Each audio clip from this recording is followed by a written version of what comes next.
Good evening, everyone. Meteorologist Jeremy Baker here with your forecast on this Saturday night. Hope you had a good first half of the weekend. Hope you're going to have a second half of the weekend that's just as good, but it is going to be a wet one for many of us. Big changes coming in as a cold front moves in. Well, we call the last one a not so hot front, so we'll do the same thing here because it's not going to cool us down all that much. A lot of people on tonight. Wow. Hello from Natalia, Jose. Hello, Darlene. Nice to see Mickey Shepard. Hello. Hello, Sonia, Anna, Beth, and Dark in Pipe Creek. Yeah, you're definitely on track to get some moisture, that's for sure. Hello, Connie and Terry, Doug, Marie, Dolores, Roberto. Hello from Del Rio. Floresville, Justin's in Floresville. Hello to Floresville. All right. Thank you all for saying hello.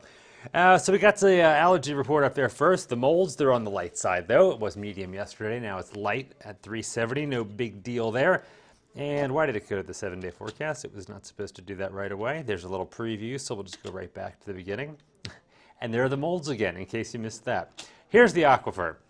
It went down almost half of a foot over the last day or so, 664.6. So the 10-day average is still well above 660, which is that trigger point for the next stage of water restrictions. But we're not closer to that yet, and hopefully tomorrow, looks like we're going to get some water added to it. Terry Shader says, "Come on, rain." It's going to come on. Don't you worry about that. And hello to you, Mickey. Keep stepping on my microphone cord. All right, let's go to the tropics first real quick. These are the remnants of Fred. It was a tropical depression earlier today. It was downgraded to just the remnants now. This is a remnant area of low pressure. The Hurricane Center says it has winds of 35 miles per hour, but as it reemerges over the Gulf of Mexico, which it is doing now, it's back over water. The center of circulation is well to the northwest of where the actual convection is, all the storms, showing that it's very disorganized. It's expected to once again organize and become a tropical storm, maybe sometime as late as tomorrow afternoon. It might take a little longer than that, in my opinion, but eventually curve to the north and make landfall somewhere along the northern Gulf Coast between extreme eastern Louisiana, Mississippi, Alabama, and the Florida Panhandle. A couple of days before that happens, though, so we'll keep our eyes on that. And also, there's Tropical Storm Grace, which has winds between 45 and 50 miles per hour, and looks like it's going to take a track similar to Fred over Puerto Rico or close to it, then the Dominican Republic, Cuba, and then into the Gulf of Mexico. You know, honestly, it looks almost like an identical track right there. But, of course, almost a week to watch that before that would make any kind of a landfall in the U.S. Unless it goes to the right of that track, then Florida would be in the cone there, or at least more in the cone, and that would mean a sooner landfall than Thursday, as it's showing there, or Wednesday or Thursday. And hello, Rebecca from Elmdorf. Kathy says, "Ooh, yes, rain, yes." I got my electric bill the other day. Seems like I'm always talking about the electric bill. Loved it. Not loved it, but it was at least better than what it was last year, that's for sure, thanks to the cooler temperatures. And the rain. So right now we have partly cloudy skies. It is 88 degrees at the San Antonio airport. The dew point, 69 degrees, so the humidity at 53%. So not too bad out there tonight. And we do have a little bit of a breeze over the last hour, east-southeast at 11 miles per hour. So a fairly comfortable evening for the middle of August. And we're still seeing 90s for Cotulla at 91, was 99, I believe, was the high today. 89 in Del Rio, 79 for Eagle Pass, low 80s in the Hill Country where some showers and storms are moving in.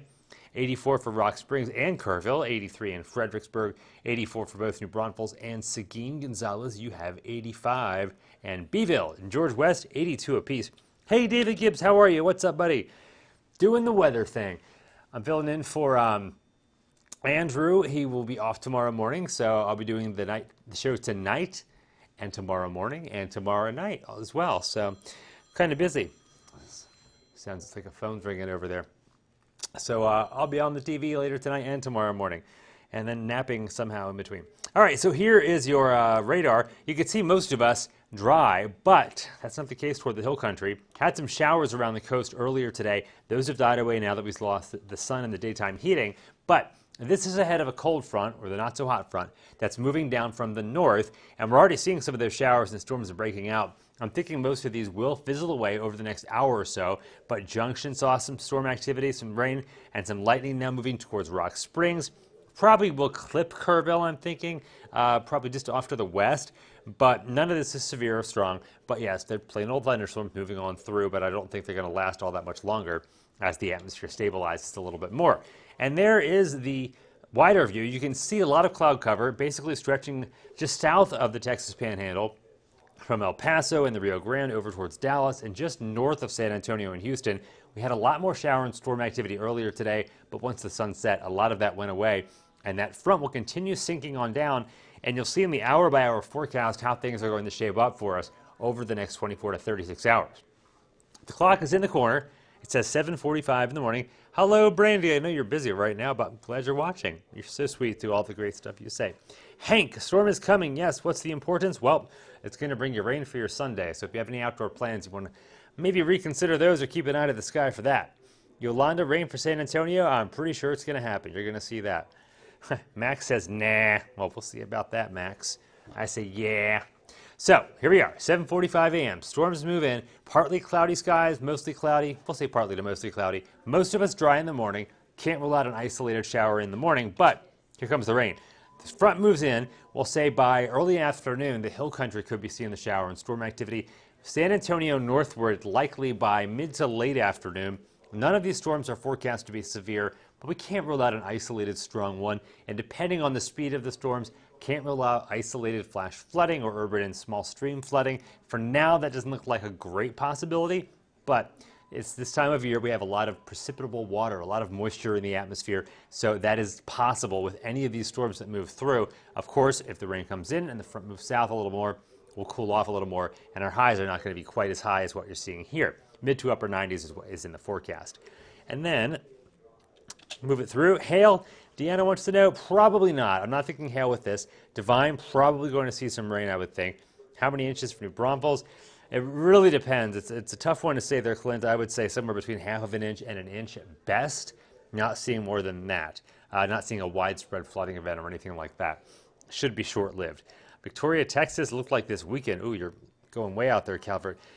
This weekend, well, we're going to be dry, so I'm going to say maybe a 20 or 30% chance of showers. Typical summer-like pattern, I would say, for Victoria along the coastline next weekend.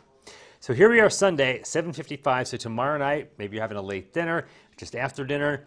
You're going to see plenty of rain, showers, and storms. It looks like the front will likely be in our southern counties by that point. So that's where the most likely focus of storm activity will be. North of that, some showers for San Antonio, Kerrville, Fredericksburg, on northward. So that's where the likely areas of precipitation will be at that point in the evening.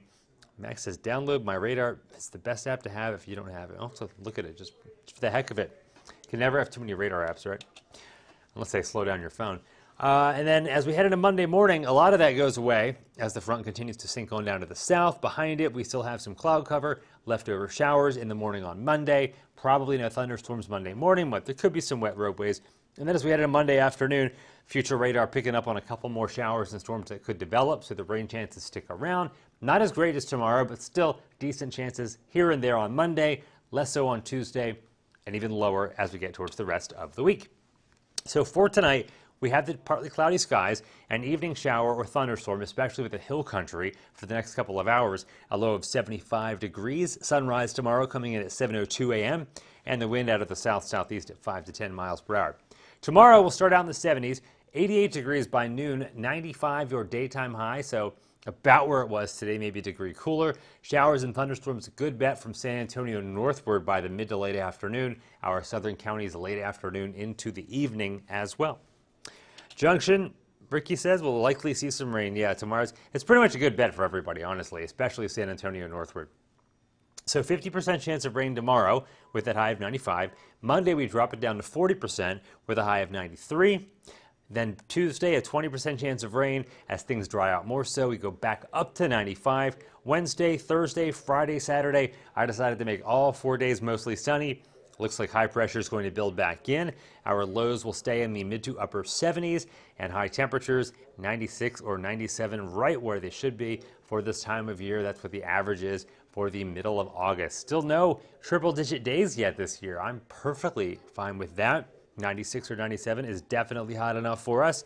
We definitely do need a little more rain, Dolores. It's been a little while. It's been like a week or week and a half. Maybe about a week since we've had some rain. So I'm more than happy to see that rain. Well, guys, I hope you have a good night. We will have more tonight on KENS 5 Eyewitness News at 10. Matt Houston is in. He will have your news. Erica Ross will have your sports. And, of course, I will have your weather. If you don't see the newscast tonight, I'll be back in dark and early tomorrow morning. So have a good night, guys. Bye-bye.